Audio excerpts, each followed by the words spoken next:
Well, CBS News is back doing what they do best, editing out what does not fit their agenda.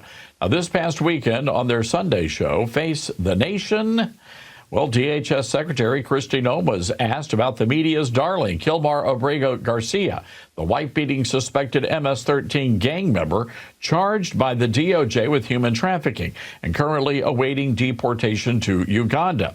Now, here's how viewers at home saw Noem's response while sipping their coffee in their Sunday slippers.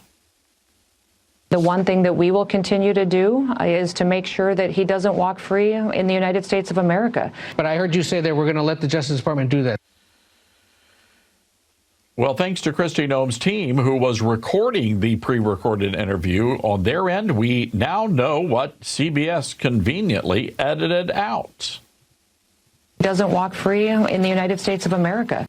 This individual was a known human smuggler, a MS-13 gang member, an individual who was a wife beater, and someone who was so perverted that he solicited nude photos from minors. And even his fellow human traffickers told him to knock it off. He was so sick in what he was doing and how he was treating small children. So he needs to never be in the United States of America, and our administration is making sure we're doing all that we can to bring him to justice. Well, now, those are, well, important details, right? That's context, don't you think? Well, ask our next guest, Eric Scheiner and Brittany Hughes from MRC-TV. Brittany, let's start with you. CBS, they can't help themselves here. You think they would have learned their lesson by now? Well, this seems to be their MO, and I don't think that the leftist media is going to learn their lesson when their agenda is this strong. Their agenda is to make the Trump administration look completely incompetent, like they are, a threat to democracy and going to overturn the Constitution, and this narrative that they have already decided that they're going to run with. So it's no surprise that they cut interviews and selectively edit quotes in order to pick and choose what fits that agenda and what does not, because they want to gaslight the American people. They do not want the American people to know the truth. We saw this with the Kamala Harris interview back in 2024. We're seeing it now today. Of course, CBS comes out and says, well, we're only editing these things to save time. We've got to be able to fit all of this into a shorter segment. Look, I have done countless interviews in my career. I understand editing things for time. There's a big difference between that and cutting out content that you don't want your viewer to see. If that were true, why not just publish the entire interview where people can go watch it for themselves in its entirety? It's because they don't want the American people to hear what she had to say. Yeah, Erica, are you buying CBS's excuse here that they just had to edit this for time?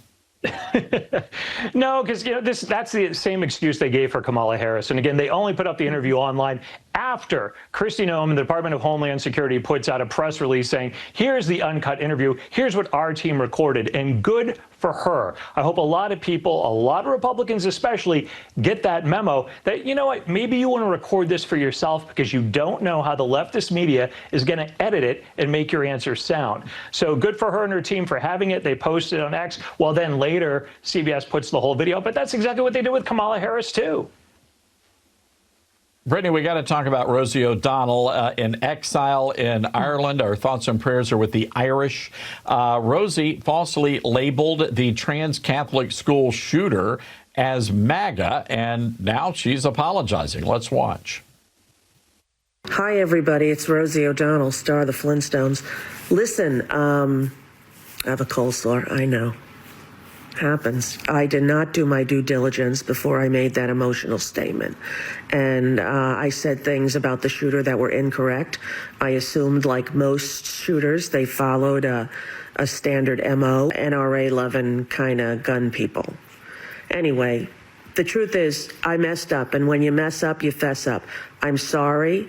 This is my apology video, and I hope it's enough. Is that enough, Brittany? Is that enough? Well, you notice how it's not exactly an apology, right? When you come out and you say, well, look, I made an assumption based on the fact that all of the other shooters have been, white supremacist MAGA people. So why wouldn't this one be? That in and of itself is another lie. That is not true. It is not NRA loving, Second Amendment supporting, law abiding gun owners who are committing these atrocities. What the left does not want to acknowledge or talk about is the fact that we have seen a long growing list of unhinged leftists committing atrocious acts of violence. We now have multiple people who were gender confused and clearly mentally ill who have targeted schools and children. But the left doesn't want to talk about that because they don't want to acknowledge that gender dysphoria is a mental illness. It is a sign that somebody is deeply, deeply unwell. This is not white MAGA people out here doing this. So in her apology, she simply tells another lie. You know, Erica, I don't know what's sadder, the fact that she pointed out the cold sore or the fact that the highlight of her career in Hollywood was the Flintstones. Yeah, when you introduce yourself and saying, hi, I'm from a movie from 1994, that's obviously where she gets her facts. As Brittany pointed out, you had a series of gender-confused shooters. You had the Nashville shooting, you had the Lakewood Church shooting, you had the Iowa High School shooting, who all thought they were born into the wrong body. But, I'm going to go with the totally irrelevant, non-true fact that that MAGA's been shooting people. That's what she goes with. But, it's pretty sad when your big introduction is, hey, I was in that movie in 1994. Do you remember who I am? Wow. Brittany, real quick, the New York Times, not much better than Rosie. Check out this headline. What motivated the Minnesota church shooter? We may never know. You've got 30 seconds. Your reaction to that. Well, I mean, it would, if he had only written it on his gun or something, we might actually know his motive. Oh, wait, he did. This was clearly an anti-Trump, anti-God, anti-Christian, anti-Semitic person.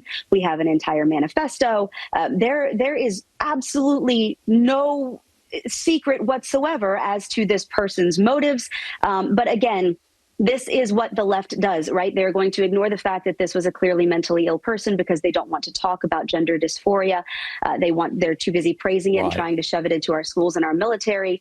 And they want to blame guns. Ultimately, they don't want to dig any deeper than to blame firearms and those of us who own them. All right.